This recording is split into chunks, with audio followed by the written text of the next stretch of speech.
আসসালামু আলাইকুম। আজকে আমরা দেখব এয়ারটেল সিমের 20টি গুরুত্বপূর্ণ কোড। প্রথমেই নিজে নাম্বার দেখার জন্য এয়ারটেল সিম থেকে আপনাকে ডায়াল করতে হবে *2#। মূল ব্যালেন্স দেখার জন্য ডায়াল করতে হবে *778#। এমবি দেখার জন্য ডায়াল করতে হবে *778*4#। বিকল্প পদ্ধতিতে এমবি চেক করার জন্য ডায়াল করতে হবে *3#। মিনিট ব্যালেন্স চেক করার জন্য ডায়াল করতে হবে *778*5#। এসএমএস ব্যালেন্স চেক করার জন্য ডায়াল করতে হবে *778*2#। সকল সার্ভিস অফার মেনু দেখতে ডায়াল করতে হবে *121#। সকল প্যাকেজ দেখার জন্য ডায়াল করতে হবে *121*8#। ইন্টারনেট প্যাকেজ দেখার জন্য ডায়াল করতে হবে *121*3#। ইমার্জেন্সি ব্যালেন্স দেখার জন্য আপনাকে ডায়াল করতে হবে *141#। ইমার্জেন্সি ব্যালেন্স জানার জন্য ডায়াল করতে হবে *141#।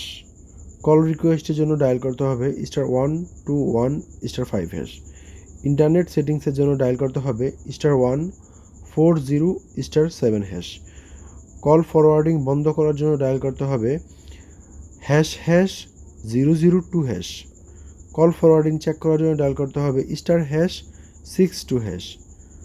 প্রমোশনাল এসএমএস বা ডিএনডি এর জন্য ডায়াল করতে হবে প্রমোশনাল এসএমএস বন্ধ করার জন্য ডায়াল করতে হবে *7#। ঠিক আছে, এটা খুবই গুরুত্বপূর্ণ একটি জিনিস। সবারই তো দেখা যায় যে মোবাইলের মধ্যে প্রমোশনাল এসএমএস আসে, সেটা বন্ধ করার জন্য আপনি *# ডায়াল করলেই আপনি বুঝতে পারবেন। সরাসরি কাস্টমার কেয়ারের সাথে কথা বলার জন্য ডায়াল করতে হবে সরাসরি কাস্টমার কেয়ারের জন্য ডায়াল করতে হবে 121। কোনো অভিযোগ থাকলে তা জানাতে 198-এ কল দিবেন। ব্যালেন্স ট্রান্সফার মেনু জানতে *121*7# ডায়াল করবেন। ভিএএস বন্ধ করার মেনু হচ্ছে *9#।